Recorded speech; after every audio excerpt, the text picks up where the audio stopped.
Lo que les voy a contar hoy es una causa forense que nos permitió conocer parte de nuestra historia en la década del 70.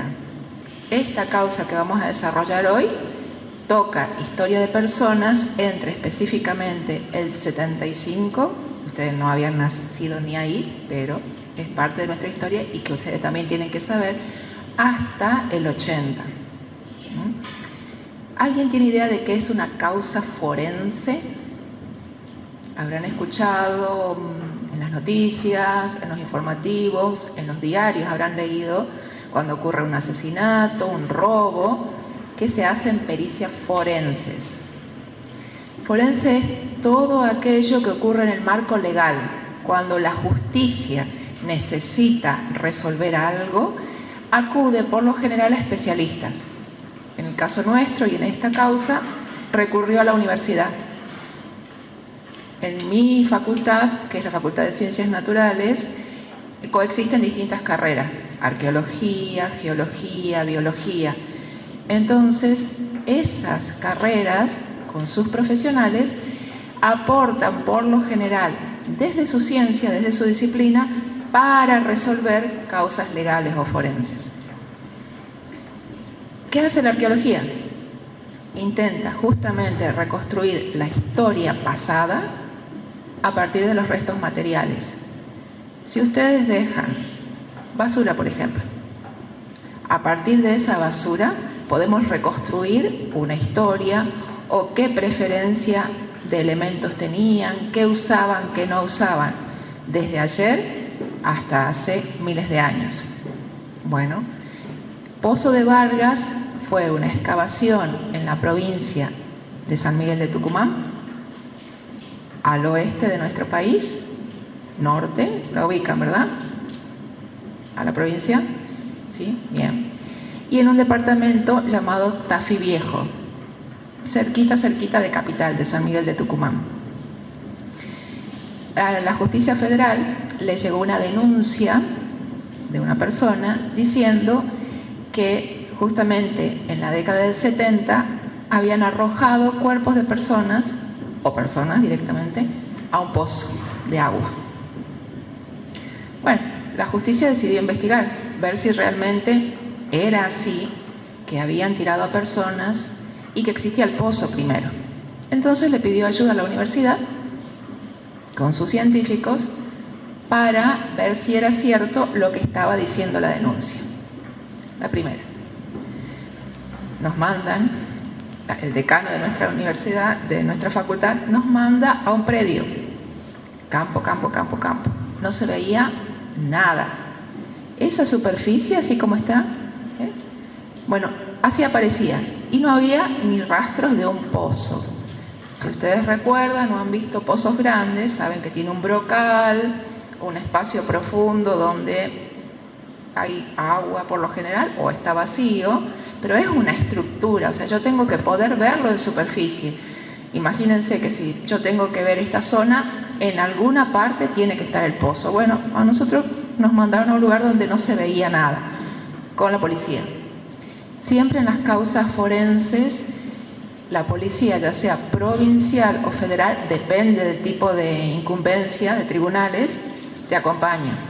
Vos no podés hacer nada como profesional si no estás acompañado de un oficial o suboficial de la policía, porque todo lo que recuperes después va a servir como posible evidencia para un juicio. ¿Se entiende?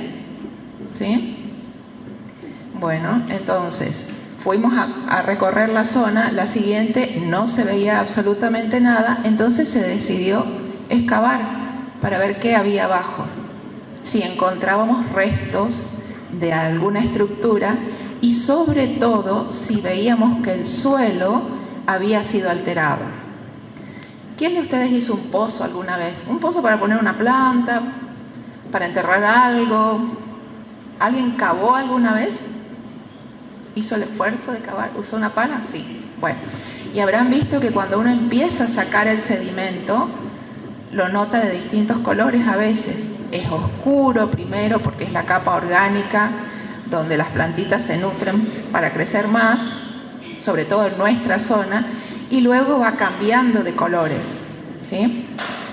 Si alguien excavó en un terreno antes que yo, uno lo nota, porque nota esas capas alteradas, no tienen una secuencia normal. ¿Se entiende lo que digo? Habrán visto las capas horizonte A, B, C del suelo, ¿verdad? ¿En algún momento de su vida lo vieron? ¿Alguno puso una plantita? Bueno, las chicas allá van ganando. Las chicas sí. Bueno, entonces decidimos cavar y ver si había alguna alteración en ese suelo.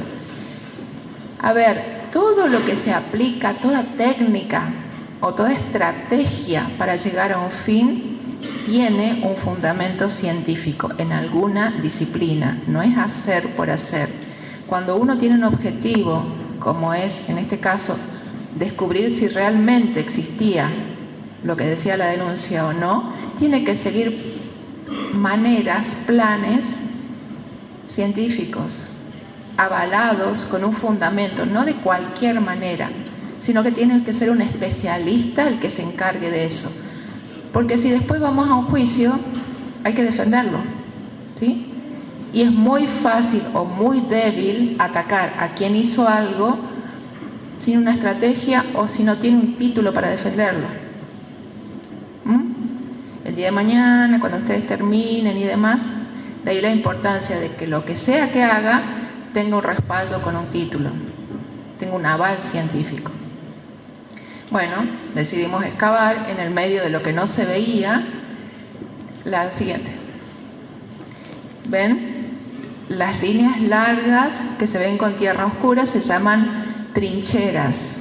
Se optó por esa estrategia para poder cubrir más terreno. Entonces, la policía y los bomberos comenzaron a excavar con nosotros controlándolos para notar o para ver cualquier alteración en el suelo.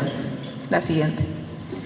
Se excavó durante 15 días en el lugar donde se suponía tenía que estar el pozo, pero nosotros veíamos que no estaba alterado el perfil, es decir, que las secuencias de tierra marcaban que ahí no se había excavado en otro momento. Y para hacer el pozo tendrían que haber excavado, que era todo normal. La siguiente. Nada por este lado, pero sí empezamos a notar depresiones en otro sector. Judicialmente, cuando nos mandan a un determinado lugar, uno no puede cambiar así nomás de lado y empezar a excavar en otro. Siempre en este tipo de investigaciones el que decide es el juez. O sea, por más científicos y todo lo que quiera que seamos, si el juez nos da la autorización para ir haciendo las distintas técnicas y cambiando los distintos lugares, no nos podemos mover. Entonces tuvimos que acudir a una fundamentación técnico-metodológica científica para cambiarnos de lugar. Y ahí también empleamos técnicas eléctricas, geoeléctricas. ¿Qué significa eso? Que en un determinado sector, en una determinada área, pudimos detectar zonas donde chocaba justamente y donde se alteraba la radiación eléctrica y nos estaba marcando que había algo profundo. Y con ese argumento, más las zonas de depresión que encontrábamos, convencimos al juez de que nos permitiera cambiar de sector y pasamos al siguiente.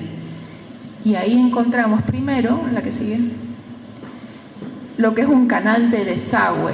¿Ven los ladrillos que están colocados?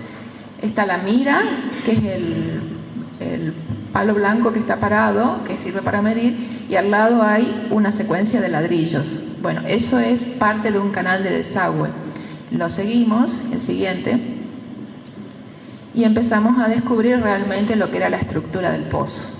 Ahí lo encontramos. Parte de la denuncia era cierta, un pozo había.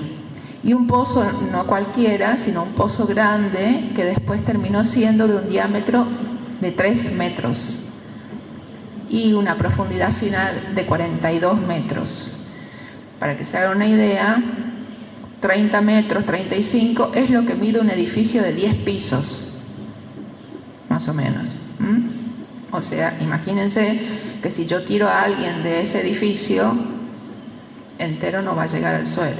Y esa es la profundidad a la que fueron arrojados los cuerpos y las personas en este lugar. Pero para eso faltaba. La estrategia arqueológica, sumada a la geológica que empleamos nosotros, nos pedía que fuéramos muy lentos. No se podía empezar a excavar porque el pozo estaba absolutamente colmatado, lleno de lo que parecía sedimento, tierra.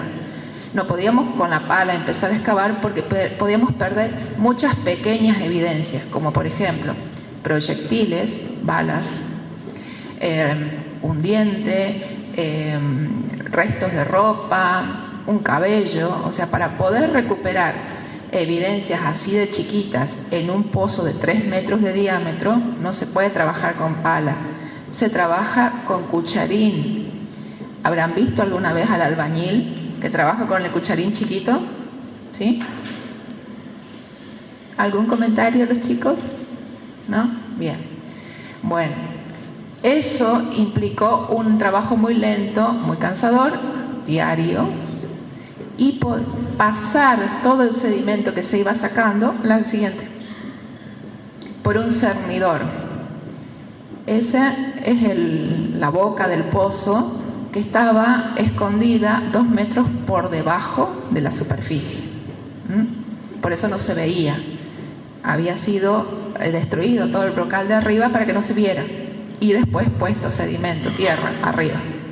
Bueno, imagínense 3 metros de diámetro por 42 metros de profundidad, bajando sacando la tierra con el cucharín del albañil. La siguiente. Bueno, eso está más avanzado, ya cuando seguíamos sacando y había que reforzar la estructura. Este pozo fue hecho por los ingleses a fines de 1800 para proveer a los ferrocarriles, a las máquinas a vapor, de agua. Mucho antes de los ferrocarriles actuales. Bueno, usaban agua, leña y otros combustibles, y aquí en este pozo había muchos a lo largo de los recorridos de las vías donde se abastecían de agua. Bueno, este era uno de esos, solo que muchos años después lo usaron para otra función. El que sigue. Primero, ¿cómo sacábamos la tierra a medida que íbamos descendiendo? A 1 metro de profundidad no pasa nada, lo sacamos fácil. A 10 metros, como esto de acá, no es tan fácil sacar. Entonces empleamos primero roldanas y poleas, algo simple como los aljibes o los pozos de agua de cualquier casa o zona rural, para sacar el material que íbamos encontrando. Pero a medida que profundizábamos, la siguiente, no se podía. Entonces tuvimos que generar un montacargas para poder subir y bajar a la gente y todo el material que iba saliendo, que era mucho. Había incluso material de 400 o 500 kilos que habían tirado al interior, restos de construcción, el mismo brocal, que era muy difícil sacar. Yo no puedo levantar 30 kilos, menos voy a poder levantar 400. Entonces fue necesario generar una estructura para poder mantener la causa y poder continuar la excavación. Fue muy lento. A los 2 años de seguir excavando, no encontrábamos restos humanos, no aparecían. Y la causa judicial tiene un tiempo. Si uno no encuentra el objeto para el cual fue designado, es decir, para el que nos llamaron, encontramos el pozo, pero no encontramos a la gente que decía la denuncia que habían tirado. Entonces corrimos el riesgo de que el juez, no cerrara la causa y ya está. Y quedaba como que se había investigado y no se había encontrado a nadie. Entonces, como medida de desesperación, porque no es una estrategia arqueológica sino geológica, se introdujo una clapeta. ¿Qué es una clapeta? Es una varilla de hierro larga, hueca, de 5 centímetros de diámetro, bien chiquita, que por percusión, es decir, por golpe, se introduce hasta que choca con algo y luego se la saca y uno tiene toda la secuencia de cómo está dispuesta la tierra abajo. Es decir, podemos ver sin ver.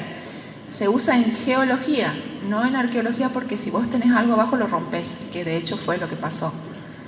Pero era la única manera de realmente demostrarle al juez y a toda la comunidad, a toda la sociedad, que estaban las personas abajo. Entonces empleamos la siguiente, la técnica de clapeta. Bueno, eso es simplemente para mostrar que como era un pozo de agua y tenía agua también, había que vaciarlo, si no, no se podía excavar. Entonces hubo que hacer perforaciones y poner bombas. Esos artefactos son para poder hacer la perforación y poner la bomba y extraer el agua para que uno no se inunde mientras está excavando. La siguiente. Así salía el agua, mucha agua. Justamente esta zona es Piedemonte. Piedemonte es la parte media entre la llanura y el cerro y recibe mucho caudal de agua. Esa zona no tenía agua, es una zona, lo llamaban villa de emergencia. Entonces los chiquitos, en la foto que se ve a la derecha, se iban a bañar ahí porque no tenían agua en las casas. Bueno, obviamente estamos hablando de agua que sale de un pozo donde hay personas. La siguiente.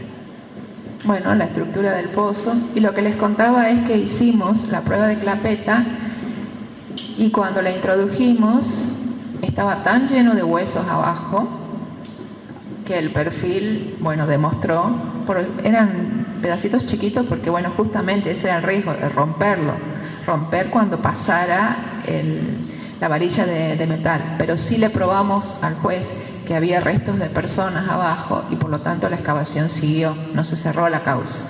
Ahora ya con una confirmación de que estaban las personas. No importaba en ese momento de qué momento eran, pero había personas abajo, o sea, no se podía cerrar una causa. Podían ser las que se buscaban de la década del 70 o no, pero había gente muerta abajo que no tenía que estar ahí, ¿sí? Bueno, otra. Esa es una vista, no desde el fondo, pero sí desde esa es más o menos a los 15 metros de profundidad. A medida que uno iba descendiendo, se iba achicando cada vez más la visión del pozo y no es para cualquiera que tenga claustrofobia también. Empezar a trabajar en el interior de una estructura como esta, que puede colapsar, que tiene restos orgánicos, que comienzan a descomponerse. El pozo tuvo una característica. Después, con la llegada de la democracia, se lo cierra. Entonces, ¿qué hicieron? Tiraron sobre los restos de personas mucha tierra, sedimento, arena. Lo que cuentan los testigos era que venían muchos camiones y se vaciaban ahí. Entonces, realmente se colmató.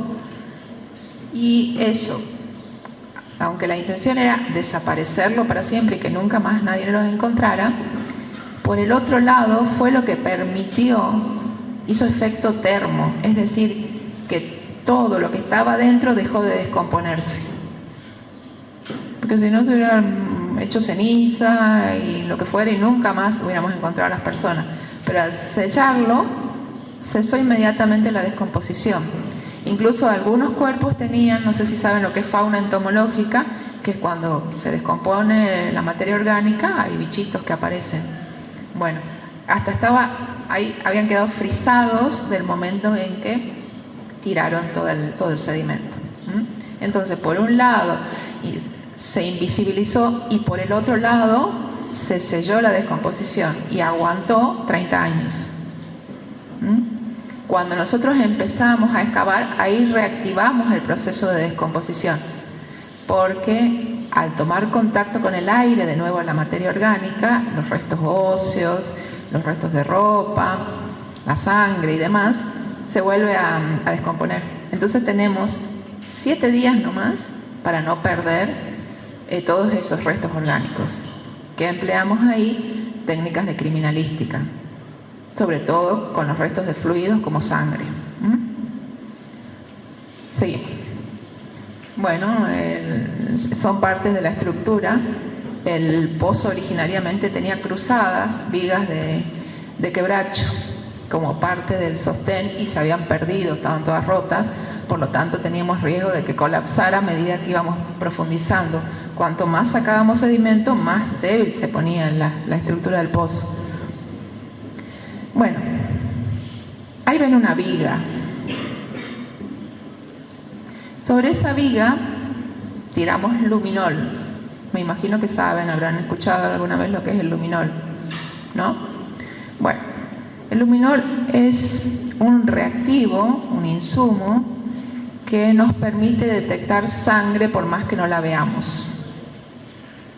Si es una sangre reciente, uno ve la mancha roja y no pasa nada con eso, se detecta fácil, pero cuando pasaron muchos años, cuando hubo agua, cuando ya no se la ve, a simple vista no se la ve, entonces, ¿qué hay que hacer? Emplear un reactivo que la haga que sea luminiscente, que yo la vea en la oscuridad, por supuesto, ese es el requisito, pero que tiene como una lucecita, breve, pero es una lucecita. Entonces yo detecto sangre así, sangre en general, puede ser de gente o puede ser de animales, y después aplico un test específico para poder saber si es humana o no.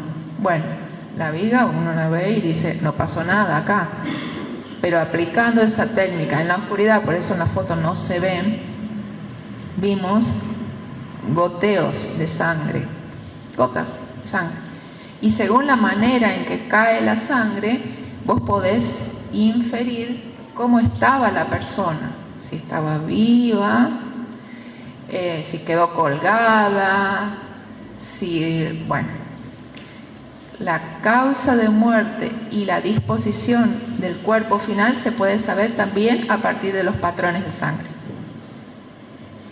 Ojo que ya la justicia no necesariamente ahora requiere un cuerpo para condenar a alguien. También los fluidos, como puede ser sangre de alguien con su posterior análisis de ADN para hacer una identificación, también te condenan cuando hay un homicidio, femicidio o cualquier tipo de eventualidad así. Así que por eso es importante. Con eso confirmamos también la presencia y que estaban vivas algunas de las personas que habían tirado en el pozo. La otra. Bueno, otra en profundidad. Este es un sistema de ventilador, el que implementamos, porque no se podía respirar ya a profundidad. Cuando uno está a más profundidad de 30 metros, ya estás en condiciones de minería. Eso quiere decir que todos los cuidados, si a vos se te cae, alguien tira una piedrita chiquitita desde la superficie hasta el fondo, te mata. Te cae en la cabeza y te mata. Entonces todo el equipo, el suministro de oxígeno, el cuidado de los patógenos, es como si estuviéramos en una cueva. La que sigue. Bueno, esa es de más arriba, de 12 metros, la gente que estaba trabajando en ese momento. La siguiente. Bueno, todo eso sacamos del interior del pozo, restos de material que habían usado para rellenarlo, y muchos de esos bloques son históricos, es decir, no eran contemporáneos de la década del 70, sino que eran de inicios de 1900, y eso lo sabemos por la composición del ladrillo, por la forma que tienen. Estamos hablando de distintas épocas que fueron terminando en el pozo y que podemos separarlas. Ustedes, haciendo un recuento de la historia de ese pozo, pueden saber de qué momento es cada uno de los elementos que están en el interior. ¿A qué sigue? Bueno, policías trabajando y llenando, sacando sedimento. Siga. Las familias de las personas que podían estar en el interior no podían entrar en el predio. O sea, cuando los peritos trabajan en un sector, normalmente no se deja a las familias que presumen que pueden tener ahí a uno de sus hijos, padre o lo que fuera, que ingresen para no perjudicar el proceso judicial, para asegurar de que cualquier evidencia que se saque sea indubitable, que no se la pueda poner en duda. Entonces lo que hacían ellos era quedarse alrededor y poner sus carteles y demás, pero afuera. Otro. Se reunían, hace poco hubo un femicidio conocido en Chaco. También los familiares hacen marchas, se convocan, o sea, es parte de ser sociedad cuando hay un problema, convocarse para participar. ¿Está? La que sigue. Bueno, eso que rodea la viga se llama putrílago. ¿A alguien se le ocurre que es un putrílago? Cuando ustedes se descompongan, se mueran y el cuerpo se deja sus restos orgánicos. Entonces, en este caso, por el proceso que les expliqué que quedó sellado, todo lo orgánico pasó a formar parte también del relleno. Entonces, todo era orgánico. No se podía técnicamente separar un cuerpo de otro, porque ya estaba todo derretido y conformando un solo elemento. La única chance de identificación nominal, es decir, nombre y apellido de cada persona, era a partir de un ADN, pero de restos óseos, no de otros restos orgánicos. ¿El que sigue? Bueno, pues ya ahí sí se nos caía algo, era como complicado. Y hay una cosa también, la exposición a los patógenos de la gente que baja, porque podés realmente contagiarte de cualquier cuestión bacteriana que haya en el fondo producida por esa descomposición. Por eso es importante un traje adecuado. El chico que está a la izquierda tiene también un sistema de filtros, uno para polvo y el otro para gas. Un pozo de cuerpos en descomposición generan también gases. No se puede ir nomás así y respirar tranquilamente, sino que hay una serie de precauciones que hay que tomar. ¿Qué sigue? Bueno, cuando sacamos las evidencias pasan por un proceso. El juez, el fiscal, testigos tienen que estar presentes justamente para asegurar que lo que salió de ese lugar que se está investigando es lo que llega al laboratorio para ser analizado. Entonces se implementa lo que se llama cadena de custodia. Desde el momento que cualquier pieza sale, así sea un diente, va con el perito y la policía, es registrado por un funcionario judicial, va con un móvil de la policía más un perito más un funcionario al laboratorio donde recién se hace el análisis y se asegura que nadie lo haya podido cambiar en el camino. Cuando empezamos la excavación nos decían que esos huesos no eran de ahí, que los habíamos sacado del cementerio. Cosa muy improbable porque un hueso que uno saca de un cementerio está con ciertas características al que tiene uno que estuvo enterrado 30 años en un determinado lugar. O sea, hay características físicas de cómo se descompone uno y cómo está el otro, de estado de conservación y preservación, que hacen que uno pueda demostrar de dónde viene un hueso. O sea, no es tan fácil tirar uno y decir apareció, en cualquier caso, ¿no? Casos actuales, homicidios que haya habido donde sea, no es tan fácil plantar una evidencia, porque hay cómo comprobar otras. De hecho, se puede saber también dónde vivió esa persona los últimos 10 años, por ejemplo, haciendo un análisis de estroncio de sus huesos. ¿Sí? La siguiente, por favor. Bueno, más gente trabajando, apuntalando la estructura para que no colapse y nos caiga encima los que estamos abajo y bueno, sumemos más gente al pozo. Más gente trabajando. Se perimetró la estructura para que nadie también se pudiera acercar y eso estaba supervisado por la Policía Federal. Esta causa está dentro de lo que se conoce como causas de lesa humanidad. ¿Alguien sabe qué es lesa humanidad?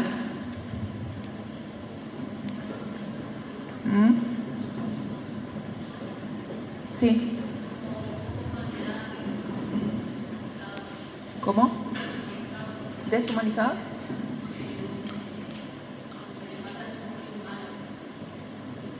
En realidad es cuando ese delito que se cometió afecta no solamente a una persona, a una familia, sino a todo un grupo, a todo un país o hasta el mundo entero. Habrán escuchado, me imagino, que no viven en un termo también, que se está excavando en este momento buscando las fosas en Napalpí, ¿sí o no? ¿Saben lo que es, chaqueños, lo que fue Napalpí? ¿Nada? Ah, bueno. Pero leen los diarios, me imagino, o por lo menos por internet o algo así, ¿sí?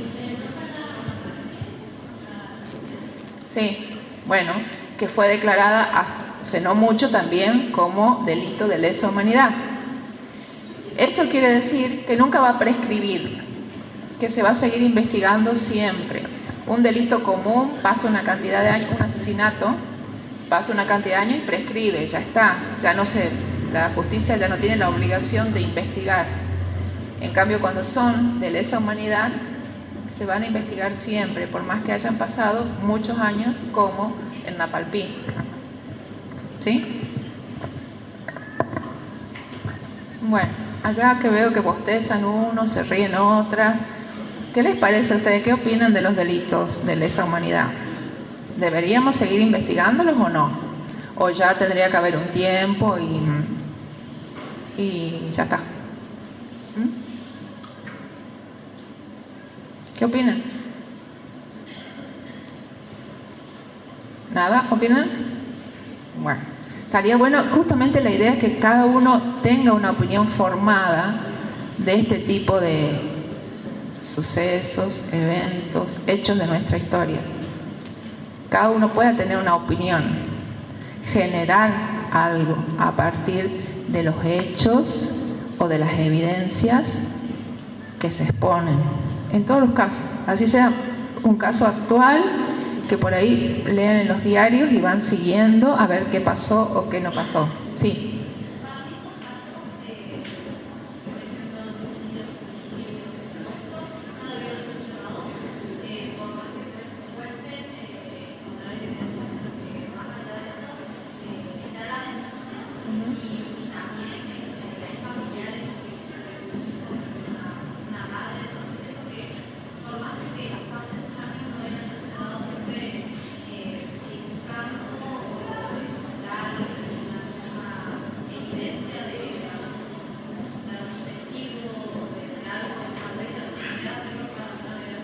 Está bien. Lo que dice la compañera de ustedes, chicos, es que justamente no solamente estos casos de lesa, sino todos los casos deberían continuarse en cuanto a investigación. Porque es cierto, a las familias que perdieron un miembro no pueden hacer un duelo, no pueden cerrar, ¿qué pasó con esa persona que falta? ¿O qué le pasó si la encontraron? Sí. Está bien.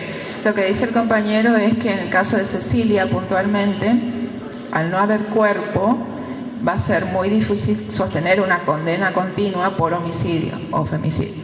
A ver, ya que estamos y tienen la posibilidad de hablar con la única arqueóloga que tiene Sespeña, forense, aprovechen para saber esas cuestiones por si el día de mañana tienen algún percance, matan a alguien, sepan qué hacer. A ver, o encuentran un resto. No, en el caso de Cecilia no hay una identificación nominal. Restos óseos se encontraron, se comprobó la humanidad, pero están calcinados. Uno puede aplicarle fuego al hueso en 3 grados y el ADN todavía se puede hacer, salvo que esté calcinado. Ahí ya no se puede recuperar, por eso no se puede hacer una identificación nominal.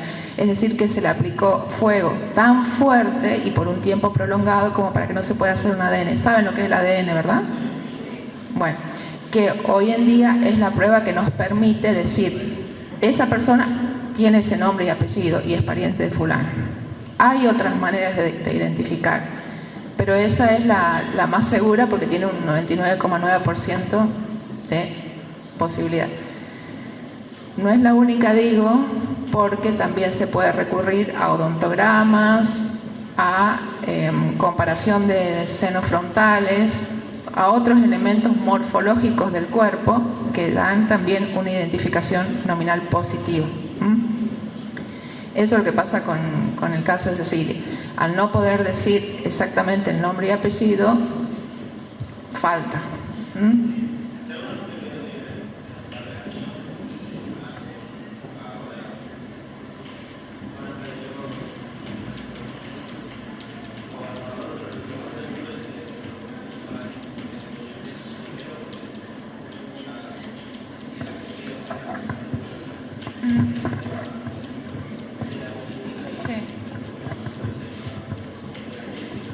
Está bien, sí. Bueno, yo por mi profesión suelo separar y me centro en las evidencias, por eso insisto, más allá del contexto político, que obviamente es importante porque determina un montón de cosas, en los hallazgos, que son los que me permiten fortalecer una historia, ¿sí? Y por eso digo, sí podemos igual llegar a una condena, no de la misma cantidad de años, en cualquier caso de asesinato, con que se encuentre eso, el hueso, que sí es femenino, la sangre, el contexto del resto de lo que tenía, las prendas, sí se llega, no a la misma cantidad de años, en cualquier asesinato. Hay otros casos donde hay condenas perpetuas por haber encontrado solamente la sangre de la persona desaparecida. En Tucumán hay un caso de una directora de escuela que desapareció. Las dos acusadas de matarla eran una pareja de compañeras de ella. Nunca se encontró el cuerpo, pero encontraron restos de sangre a través del luminol en el departamento de ella. Después le hicieron el ADN, era efectivamente sangre de la persona desaparecida y con eso consiguieron una condena perpetua, digamos. Así que ya no es como antes que necesariamente tiene que estar el cuerpo. Puede haber otro tipo de evidencia. Bueno, pero volviendo a esto, sí teníamos cuerpo y no había un solo cuerpo. Hasta el momento llevamos identificados 116 personas adentro de ese pozo, identificadas con ADN. Y hay todavía restos de otras 30 personas que no podemos identificar porque, como sabrán, la prueba de ADN requiere comparar con alguien. No es que uno amplifica, ve una secuencia y ya está, sabe quién es. Tiene que compararlo con un familiar para poder decir realmente es fulanito.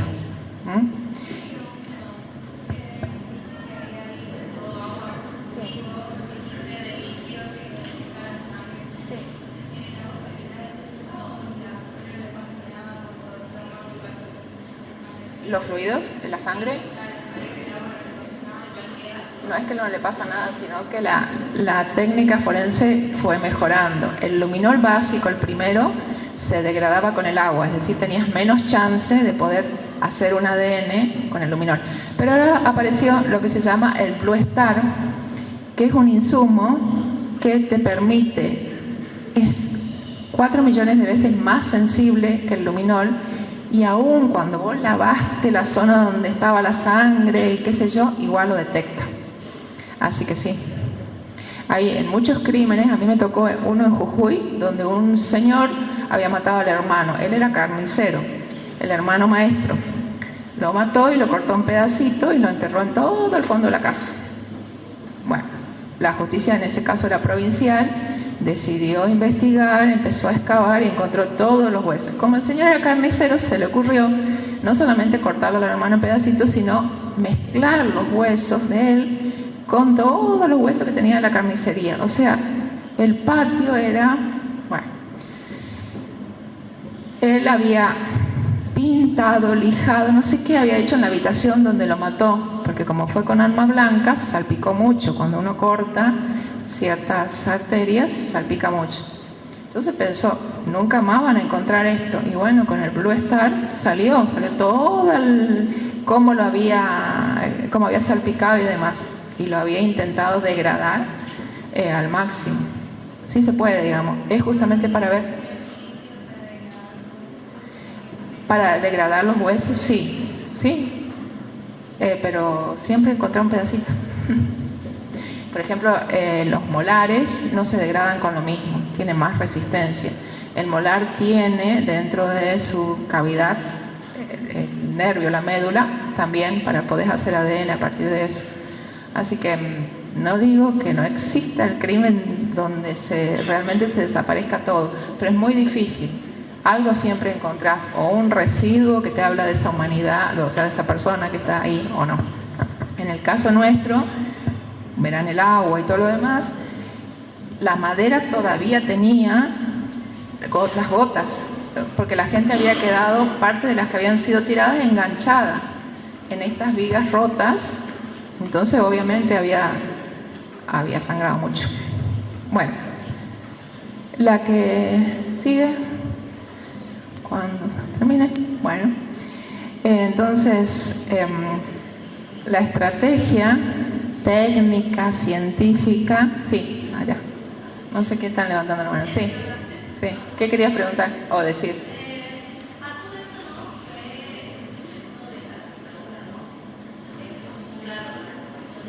Sí.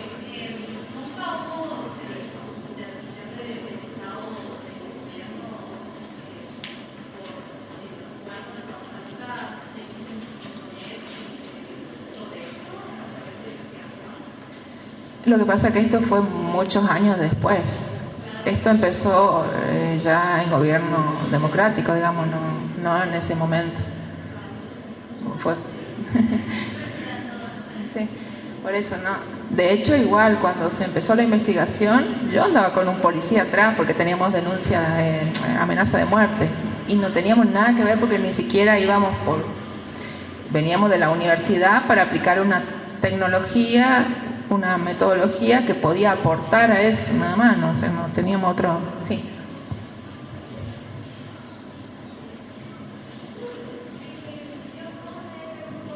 ¿Cómo? ¿El que denunció? Porque la gente, eso era finca, sí, o sea, campo, ¿no? Había algunos pobladores en la zona que conocían la existencia del pozo, porque, ya les digo, los construyeron los ingleses a fines de 1800, o sea, era un pozo conocido. Después se llama Pozo de Vargas por el dueño, Vargas era el dueño cuando nosotros iniciamos la investigación, y él prestaba el pozo para tirar gente, por eso se llama Pozo de Vargas. Entonces había gente que sabía de la existencia del pozo y había gente que había escuchado cuando tiraban. Hay un testimonio de un señor que era peón rural, que él escuchó una noche a una chica gritar, que lloraba así, muy desesperada. Entonces se acercó a la boca del pozo y la vio colgada, en muy mal estado, llorando, y no la podía sacar. Entonces decidió empujarla del todo para que dejara de sufrir. Es la mentalidad de la gente. Bueno, no podía hacer otra cosa, intentó ayudarla de esa manera. O sea, sí había gente que podía dar testimonio de la existencia del pozo, incluso de haber tenido alguna situación como esa. Sí. Sí.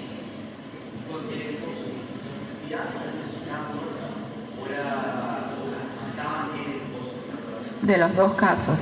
Hay gente que viene, después cuando empezamos a identificar quién era quién de estos 116 que les digo, algunos habían sido fusilados. Más adelante vamos a ver que están los impactos de proyectil.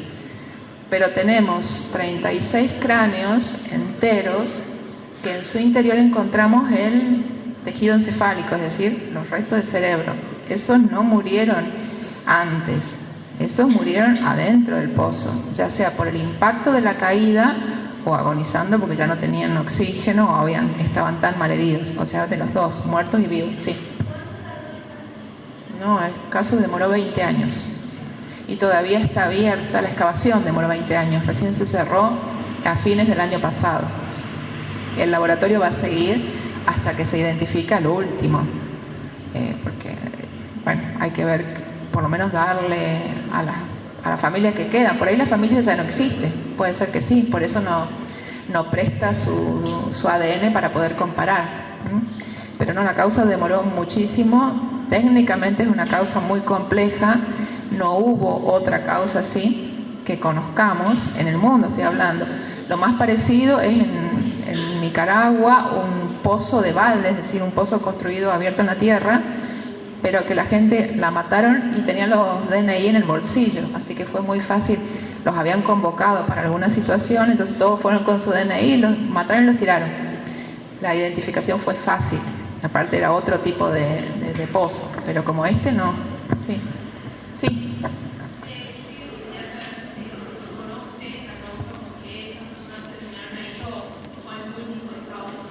Y múltiples causas, digamos, porque ahí en el pozo, entre los 116, hay, por ejemplo, matrimonios de gente del interior que era comerciante, que vendía al que fuera. Digamos, como vas, le golpea y te vende. Entonces fueron acusados, por ejemplo, de vender a los movimientos llamados guerrilleros en ese momento, ¿sí? Otros eran universitarios. Tenemos un vicegobernador, presidente del Senado, amas de casa, ferroviarios. Hay muchos ferroviarios que también terminaron en el pozo. Encontramos restos de un niño de entre 8 y 13 años, que no podemos decir que haya tenido un motivo de estar ahí, pero sí, varios chicos fueron secuestrados con los padres. Entonces, bueno, sabemos de casos que terminaron con el padre. Hay embarazadas, tenemos un rango de edad de entre los 17, bueno, contando el chico de 8 y 13, aparte, entre 17 y 65, que es el vicegobernador. Así que, digamos, son distintos estratos sociales de poblaciones de alrededor de San Miguel, de la capital, del interior. Algunos directamente ejecutados con un balazo en la nuca, otros tirados. Sí, hay, todos son, hay una española, un español, españoles son los extranjeros que hay, los demás son de distintas provincias del norte del país. Así que, pero bueno, en situaciones sí.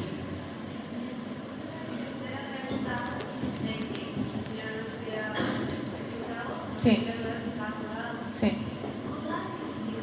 Porque habrán visto que están las vigas de madera que antes eran una estructura de sostén, justamente para mantener el pozo derecho y poner una bomba de extracción.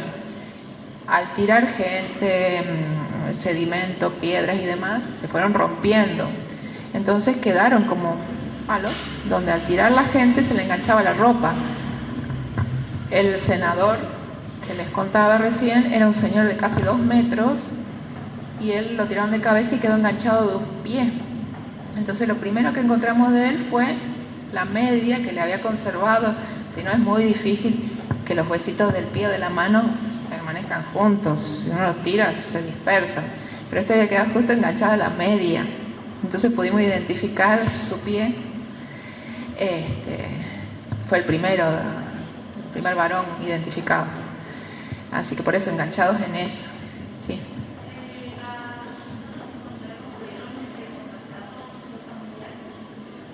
De los 116 sí.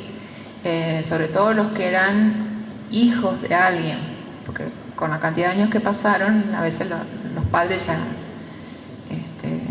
es decir, encontramos, al revés, los que eran más jóvenes, eso sí, algún familiar quedaba, o el sobrino, o alguien. Ese plástico que ven ahí, algunos cuerpos los envolvían. A ver, me imagino que algún panorama de lo que fue el nazismo tienen, ¿verdad? ¿sí? Y saben algunas maneras de matar a la gente en la época nazi. Una era para ahorrar balas, empaquetabas o unías a dos, entonces disparaba uno y el otro caía y se moría también porque lo arrastraba el que se moría. Bueno, acá encontramos paquetes de cuerpos, dos. Uno se ve que era el muerto y el que hacía el peso para caer, y el otro se moría por el impacto. Y estaban como enrollados muchos en este tipo de plástico que viene de los agroinsumos de la finca esa del campo. O sea, el dueño del campo no solamente prestaba el pozo para que tiraran gente, sino también le daba insumos para... Así que, bueno, el resto es material que todo se guardó para poder hacer la secuencia histórica justamente y para saber en qué momento pasó esto. Porque si alguien desapareció en el 75, pero recién lo mataron en el 78, por ejemplo, tenés que hacer también saber en qué momento fue. Material de ferrocarril, mucho, porque bueno, justamente esto era para las máquinas del ferrocarril. Sedimentos, los restos de porcelana, esos que se encuentran a la derecha, abajo a la derecha, es cerámica, vajilla inglesa, porque también tiraban los restos de los trenes. Así que, bueno, ahí está todo junto. Otra vista de la última parte, antes de terminar el pozo, nos encontramos con una secuencia de... Bueno, primero que tuvimos que salir un tiempo prolongado porque empezaron a emanarse gases. Habrán oído hablar del metano, por ejemplo. Bueno, al tratar de seguir profundizando, hizo como una explosión, entonces, nada, tuvimos que salir y ya bajar con detectores de gases, probar a ver si había un porcentaje mínimo de oxígeno que nos permitiera quedar y seguir trabajando. Colgados de arneses, porque era la única manera que te podían sacar rápido si vos te desvanecías. A esa profundidad, si te tropezaste y te golpeaste, no salís, ¿no? Entonces te cuelgan para que te puedan tirar de arriba. ¿Saben lo que son los arneses como los trapecistas en los circos? ¿Sí? Bueno, sigamos. Los bloques de los que le hablaba, no es tan fácil sacar, ese pesa 400 kilos y que también tuvieron que ver, los tiraron sobre los restos óseos, por lo tanto los rompieron más. Es como identificamos cada evidencia para poder tener una secuencia y saber de dónde salió cada pieza, poder hacer la reconstrucción después y asociarla. Miren, ahí está en la profundidad 29,17, marca 1, 29,97 la otra, porque depende de qué es lo que han tirado en el fondo. Si yo saco un bloque grande, inmediatamente me disminuye la profundidad. En cambio, si es solamente tierra, va más lento. Otro. Ya empezaron los restos, que también fueron identificados por familiares. Esa es una sandalia. Entonces, antes del ADN, lo más fácil para identificar es la ropa, sobre todo de la gente que fue secuestrada y asesinada ahí nomás. Otras no, otras fueron a cautiverio. Entonces la familia se acuerda que tenía puesto y puede identificar. Seguimos. Bueno, esa era una camisa que también tenía, le hicimos luminol, todas las gotitas mostrando que le habían disparado en la nuca. El salpicado, hay un patrón de sangre según que se le hace a la persona, si es con arma blanca, si es un disparo cercano, lejano o lo que fuera. Y esa también fue identificada por el familiar, la prenda. La que sigue, bueno, ¿ven eso que está así?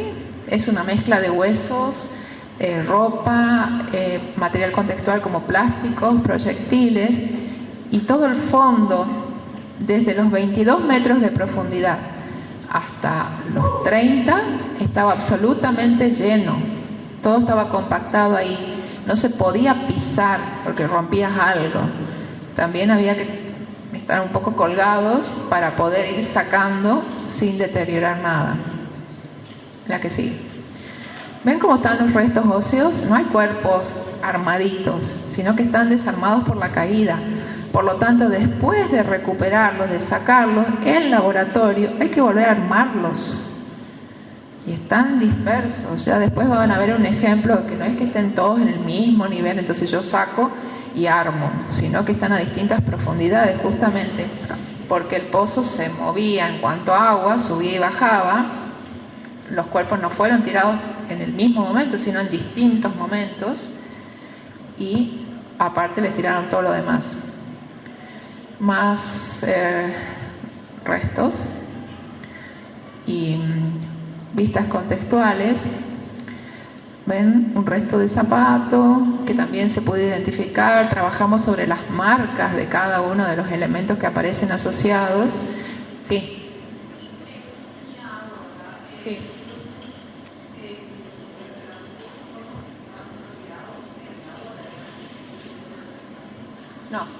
No, porque las máquinas de vapor dejaron de usarse muchísimo antes que que la llegada del proceso. Así que no, se la usaba en realidad como agua para la finca, para el campo. Dejaron de usarlo, obviamente. Sí. Pero lo que sí es interesante marcar es que durante todo ese tiempo fluctuaba, subía y bajaba el agua. No es que quedaba estática, porque dependía de las lluvias de ese año, del agua que venía del cielo del cerro. O sea, no era que nada fue estático en esto, subía, bajaba, por lo tanto, cada vez que subía, las evidencias también subían un poco, bajaban un poco. O sea, es como un gran rompecabezas poder armar los cuerpos. Bueno, para cuando alguno que quiera estudiar medicina después se dedica a traumatología y vea que está separada la extremidad de ese hueso largo del cuerpo, estamos hablando de una persona joven, de la edad de ustedes, un poco, 2 años más, que todavía no tiene soldados todos sus huesos. Entonces, de entrada, yo en el campo, ya en el pozo, ya puedo estimar la edad de la persona con la que voy a trabajar después, ¿sí? Bueno, huesos, aquel cráneo que ven, que está separado, bueno, hay que encontrarle todo el resto de cuerpo, si es que está. Seguimos. El anterior, el que está trabajando sobre la viga, es, ven el equipo y que hay que ir como muy despacio con todo, y está señalizado por cuadrantes para poder saber. Bueno, ese chico que está ahí, que es un perito, por cabeza dura, porque usaba zapatillas en lugar de algo, terminó con una infección bacteriana que casi lo mata por estar así. O sea, la protección, él se protegía por arriba, pero no se cambiaba la zapatilla, no usaba algo de protección aislante. Y bueno, por contacto dérmico se contagió. Así que, bueno, esas vigas contienen sangre también, todas tienen el patrón de goteo, el plástico que envuelve los cuerpos. En algunos casos han tirado cal por el olor, porque en algún momento la gente se quejaba de que antes de que lo taparan, cuando estaban en uso activo, se quejaban de las moscas. Entonces, bueno, en algún momento tiraron cal, que también la encontramos, y supimos que la mayoría de las personas fueron tiradas en verano, en meses de calor, por las mosquitas asociadas a los cuerpos, que nacen y se mueren en meses de verano, ¿sí? Entonces, de alguna manera, no sé por qué, los tiraban más en verano, ¿sí? Ese es ya el final casi de la excavación. Esos son bomberos rescatistas, porque había llegado un momento en que para nosotros, para los peritos, era muy difícil subir y bajar, cuidarse del metano.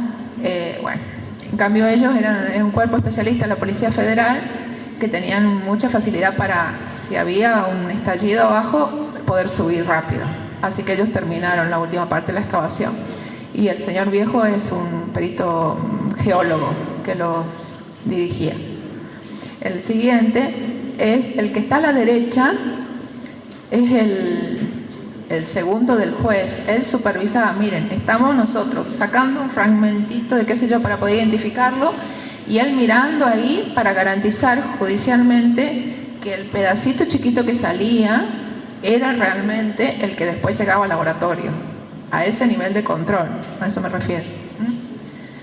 Bueno, los que hablaban si estaban vivos o muertos. ¿Ven ese orificio?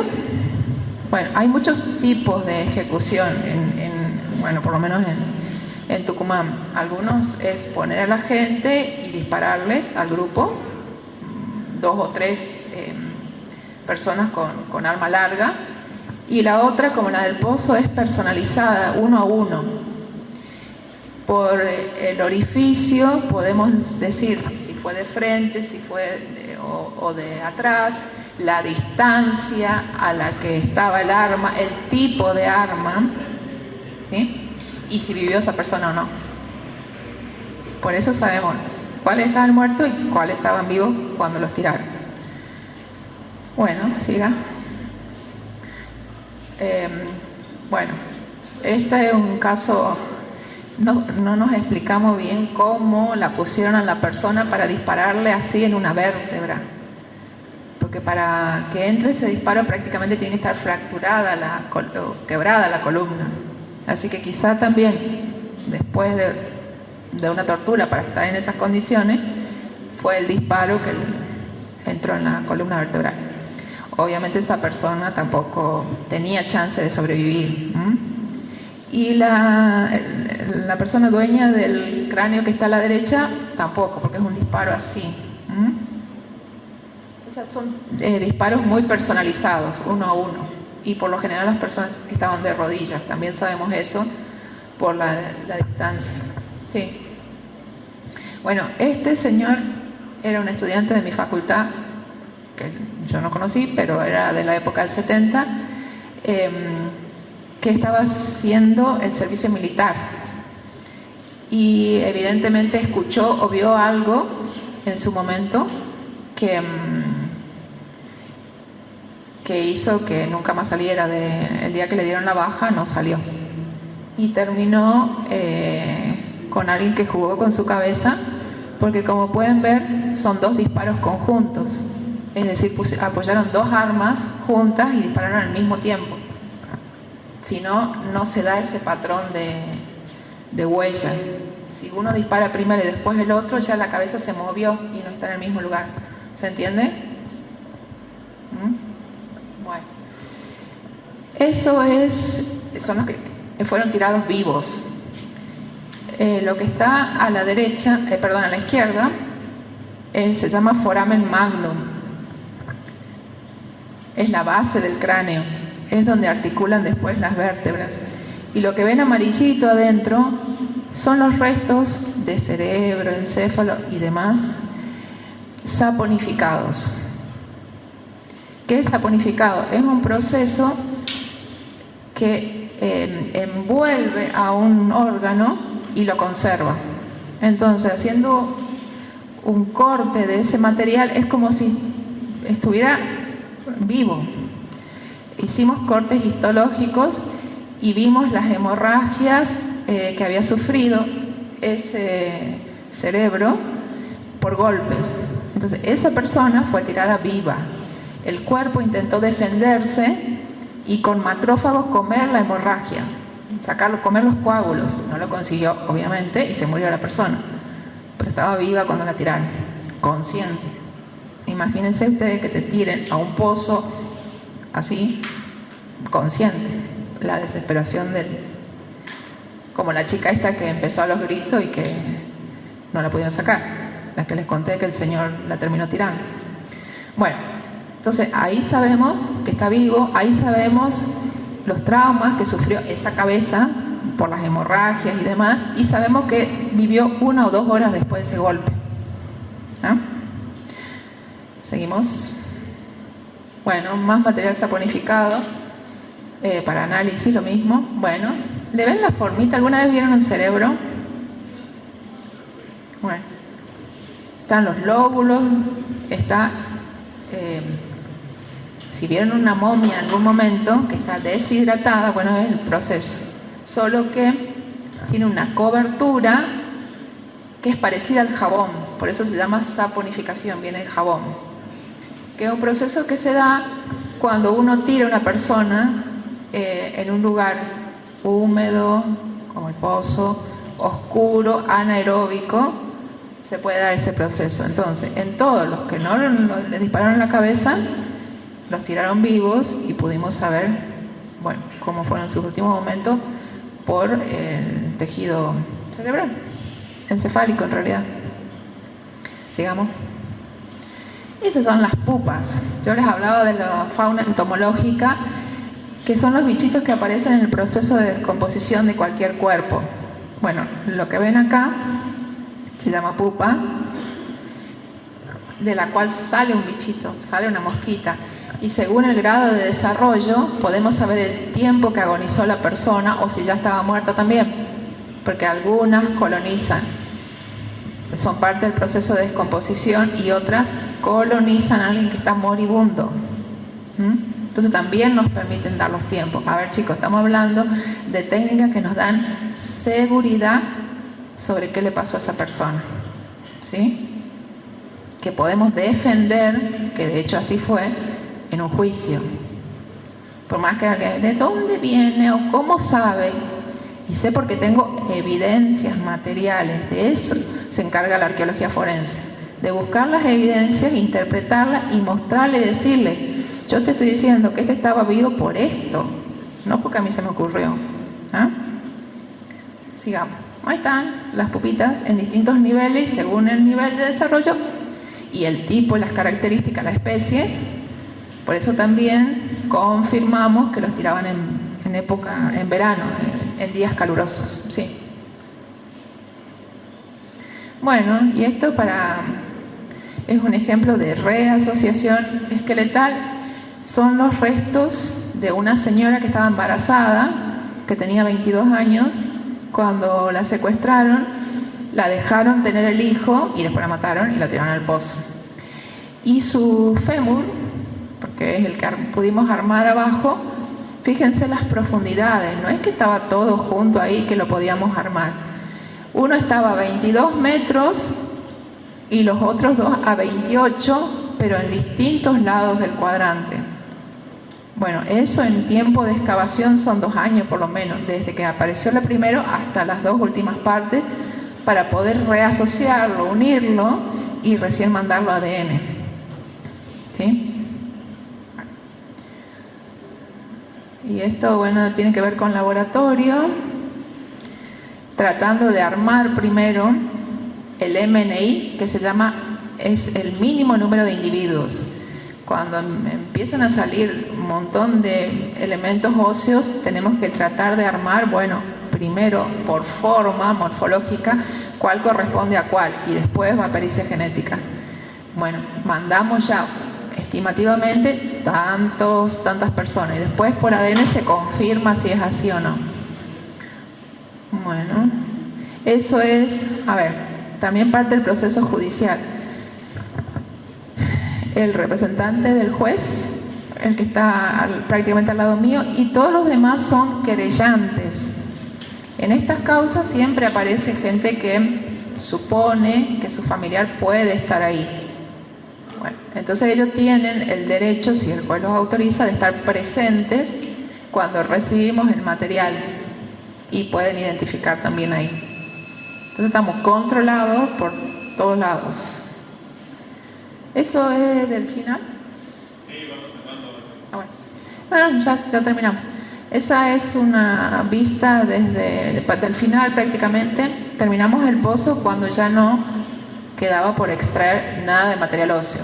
La garantía que se le daba a los familiares o a las personas que buscaban a sus familiares era que no se iba a terminar hasta no sacar el último pedacito, por más pequeño que sea. Por eso llegamos a los 42 metros de profundidad. Se sacó todo y ahora queda terminar laboratorio. Como les dije, son 116, nos quedan 30 más por identificar. Quizá alguno de ustedes sabe si hay alguna persona que está buscando a su familiar. pídanle que dé su muestra de sangre para que se pueda identificar, porque es la única manera. Si no tenemos con qué comparar, nunca los vamos a poder identificar. Y la única manera de poder hacer un trabajo de este tipo es que se denuncie. Así como hizo ese señor que decía, hay un pozo donde tiraban gente que no sabía si era cierto o no, pero dio inicio a una excavación, a una intervención judicial y una excavación después científica. Entonces tiene que ir a denunciar a la justicia. Acá lo mismo en Chaco, ¿no? Yo les doy el caso de Tucumán, que es como más extremo y aparte es emblemático. Pero en cualquier lugar del mundo, cualquier tipo de crimen, lo que sea, la única manera de que intervenga la justicia es denunciando. Bueno, cerramos por aquí, creo que esa es la última. Bien. ¿Preguntas, comentarios, sugerencias?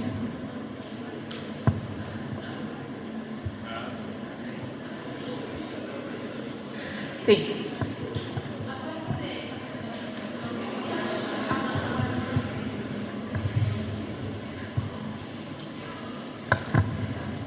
Aparte de las personas que se descubrió que vivieron 1 o 2 horas más de la...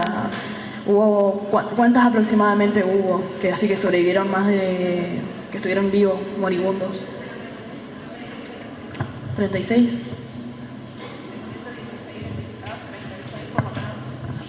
Bueno, ya escucharon lo que preguntó la compañera. ¿Cuántas personas más sabemos que estaban vivas y que sobrevivieron un poquito más? 36 confirmados por la cantidad de cráneos con tejido saponificado en el interior.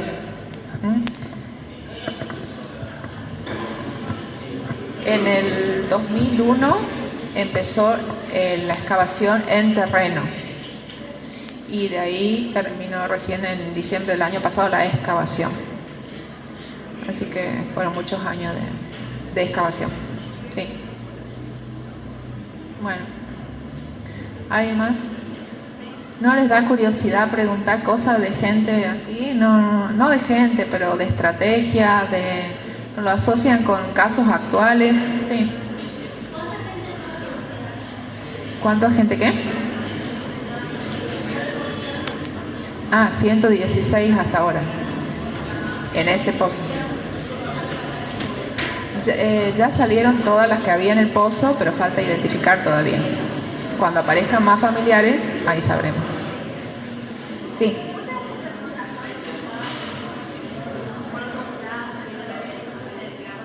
Algunas sí, otras no. Tenemos casos de que los secuestran. Hay un matrimonio que les contaba de comerciantes del sur.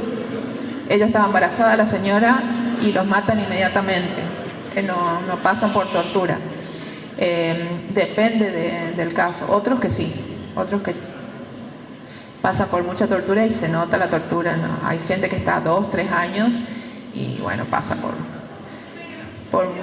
por muchas formas de tortura. Hay otro sitio, no es sitio militar de un polvorín, donde están los lugares de detención, es decir, donde se ponía la gente. Y esos sí tienen otro tipo de características, como lugares para atar, grilletes, zonas para... ¿Saben lo que es el potro en la Edad Media? Estirarlos en los cuerpos, bueno, torturas, digamos. ¿Sí? Si vos estirás extremidades, pero eso ya es histórico, o sea, es algo que lo aplicaban en la Edad Media también, sí. ¿Cuántos? ¿Qué?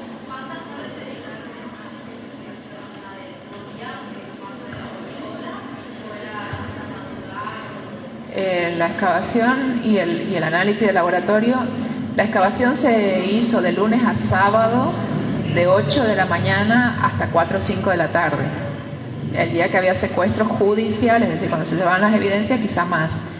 Y laboratorio depende, porque hay pruebas como el luminol que las tenés que hacer a la noche, así que varias veces hemos estado a medianoche, porque es oscuro, haciendo las pruebas de luminol en el interior del pozo. O sea, no tenés horarios así bien, sí. ¿Yo?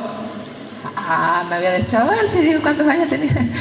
Yo acababa de volver de hacer una pasantía en España de paleopatologías, entonces bueno, por eso es que encajé justo, llegaba y me pidieron que ayudara específicamente para identificar a las personas.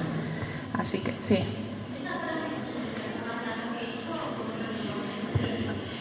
La más larga, forense, sí, porque las otras causas forenses en las que participé fueron más cortas, un par de años nomás. Esta, sí.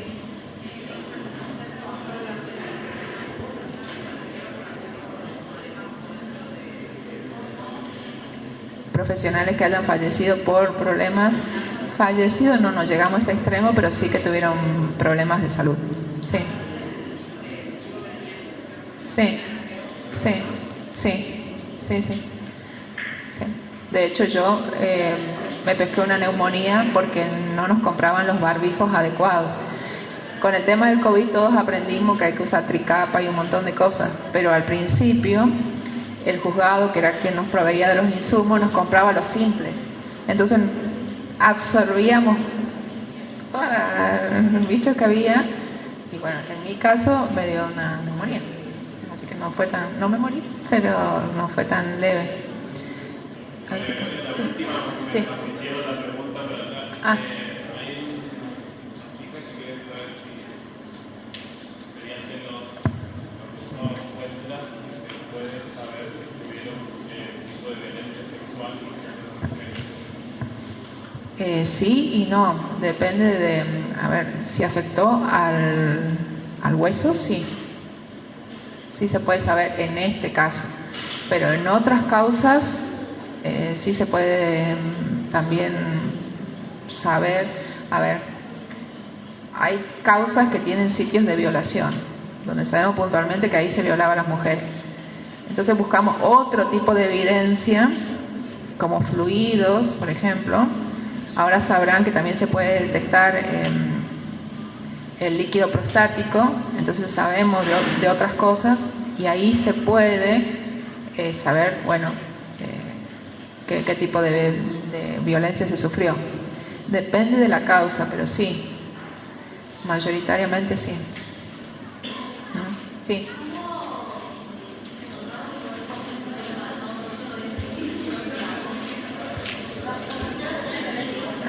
¿Qué? Sí, pero las que no se les notaba el embarazo murieron los bebés porque no pudieron probar que estaban embarazadas. Tenemos varios casos de mujeres que estaban recién, de 2 meses. El bebé no se lo veía, entonces igual terminaron en el pozo. Nilda, Nilda se llamaba la que sí, ella estaba embarazada de creo que 5 meses cuando la secuestraron, entonces era muy evidente. Dejaron nacer la criatura, alguien se la apropió porque nunca la encontramos, era un varón, lo único que sabemos, y la mataron. Pero las otras mujeres no tuvieron esa... Sí. ¿Cómo? El nene que era varón por un testimonio, ¿no? Por el testimonio de quien asistió al parto.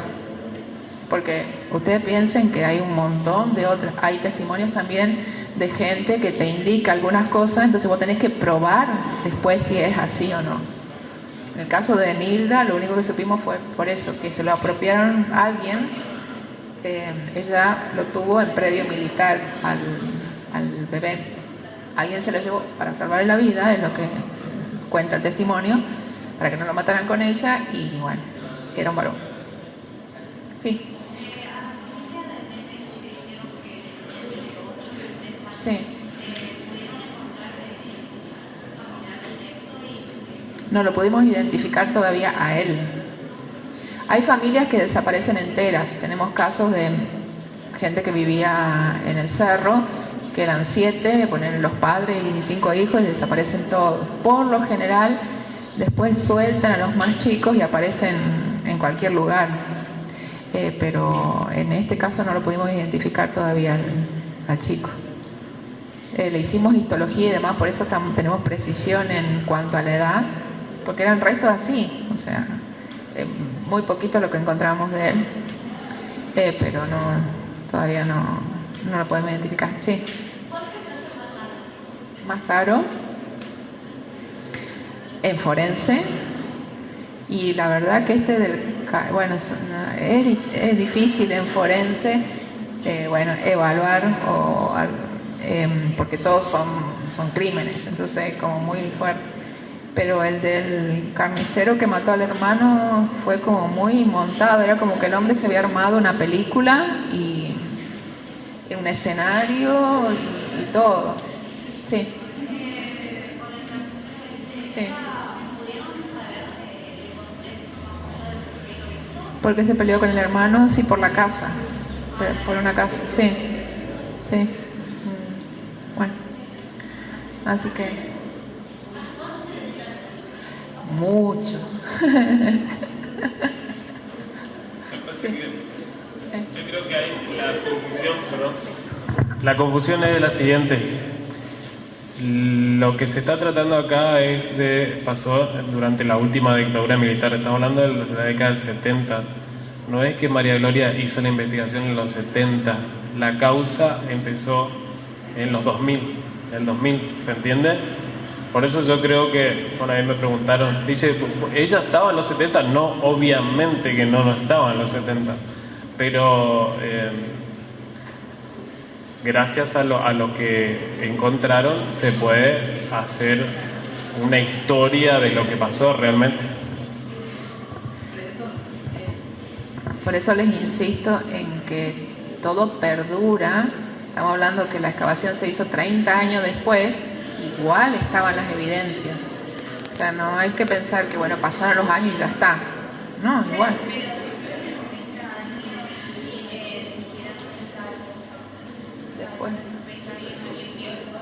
Después de los 30 años, la justicia se acordó que había una denuncia y la aceptó, le dio curso. Porque no siempre se aceptan. A ver, uno va, denuncia en sede judicial, de ahí que te hagan caso es otra cosa. A veces inmediato, a veces pasa mucho tiempo. No. Evidentemente el pozo fue cerrado en los 80. Pero bueno, a veces se cuentan de abuelos a nietos. El abuelo vio el pozo y el nieto hace la denuncia. Sí. En caso de que un caso no está cerrado, sí. Pero sí. quieran seguir con esta investigación porque saben que hay restos, no pueden hacer un pedido o algo para que pueda volver a ver ese caso. El perito no, el perito es el que está más atado porque tiene que...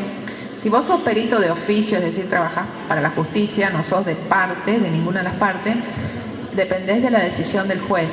Y por más que vos estés seguro de que hay algo o que empleando tal estrategia, no lo podés hacer solo porque invalidás la causa. Sí o sí lo tenés que convencer al juez.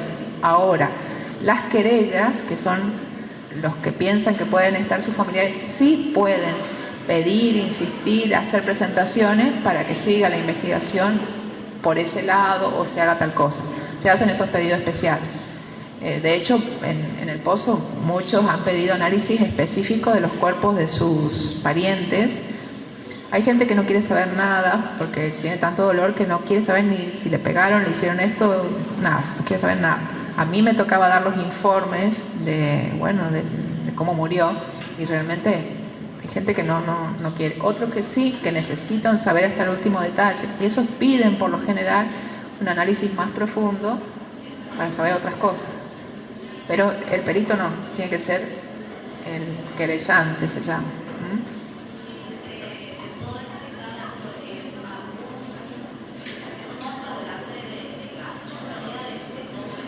¿Un monto grande de gastos? Bien, bueno. A ver, nosotros trabajamos por la universidad, o sea, gratis, los 7 primeros años de la causa. Y usamos equipos de la universidad pública, ¿no? Entonces no le insumió a la justicia un gasto. Después sí se tuvo que hacer cargo porque cada vez eran peores las condiciones para descender. El tema del montacarga, va a ser un ventilador, del equipo especial es muy caro. Entonces ya le tocó a la justicia, ya que era una causa judicial federal, empezar a hacerse cargo. En el caso del pozo se hizo cargo del Consejo de la Magistratura Nacional. ellos pasaban un presupuesto con el que vos tenías que hacer maravillas para que te alcanzara para cada año. Y ahí se lo reconoció distinto, digamos, lo asumió. Antes nosotros presentábamos, aparte de las cosas de la universidad, proyectos en el exterior para poder comprar los insumos básicos. Porque no era una cosa, trabajaba un día o dos y otro... Sí. Sí. Sí. Sí. Sí, legalmente, primero no, porque estábamos haciendo los análisis y demás, pero después llegó un tiempo en el que el juez autorizó a que si el familiar quería pedir la restitución, le entregábamos lo que estaba identificado. Él sabía, ese familiar, que por ahí seguían apareciendo más fragmentos del cuerpo, era una decisión de esa persona. Si recuperaba, pedía para enterrarlo al resto que estaba identificado o esperaba hasta que se pudiera armar lo más posible del esqueleto. Pero sí, si vos querés pedís el resto de tu pariente y te lo entregamos y lo entierro. En realidad, sí. Por el momento en depósito, por el momento. Hasta tanto alguien los reclame, se puede hacer la identificación o aparezca alguien o decida el juez. El juez también puede decidir otra cosa. Por el momento todo lo que se extrajo está en depósito. Tengo una amiga que es bióloga, que ella conoció a su papá cuando yo le entregué la urna. La mamá estaba embarazada de ella cuando lo secuestran. Ella nunca supo realmente si era hija del papá o no, porque bueno, la mamá también fue presa y la mamá fue violada en cautiverio. Entonces a ella siempre le quedó eso. Bueno, y ella valientemente decidió dar su muestra de sangre asumiendo que era hija del padre. Bueno, sí, efectivamente era el papá, y con su muestra lo pudieron identificar. Y su primer contacto con su papá fue la urna con los huesos. Así que a ese nivel, como para que se den una idea de muchas historias familiares distintas, ¿no? Así que a nosotros como profesionales, vos tratás de mantener distancia, pero te desarma una situación así de... Sí. Sí. Sí, evidencia. Ah, la primera, sí, sí, sí. Sí. Sí.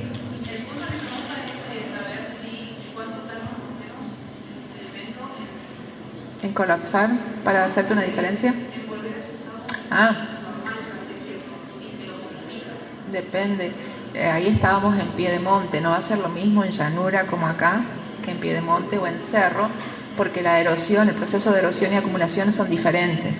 Entonces los tiempos dependen de eso y depende de lo que hayas hecho después. Por ejemplo, si cultivaste, no son tiempos homogéneos, digamos, iguales. Bueno, ¿cerramos? Sí. Bueno, sí, sé que tenés más preguntas. Después le podés preguntar aparte si querés. Vamos a darle un fuerte aplauso a María Gloria.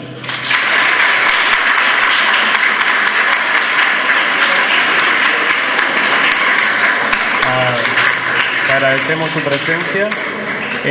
Antes de que se retiren a sus aulas, vamos a hacer una foto grupal así como hicimos la otra vez, con eso. ¿Sí? Así que por favor vengan para acá.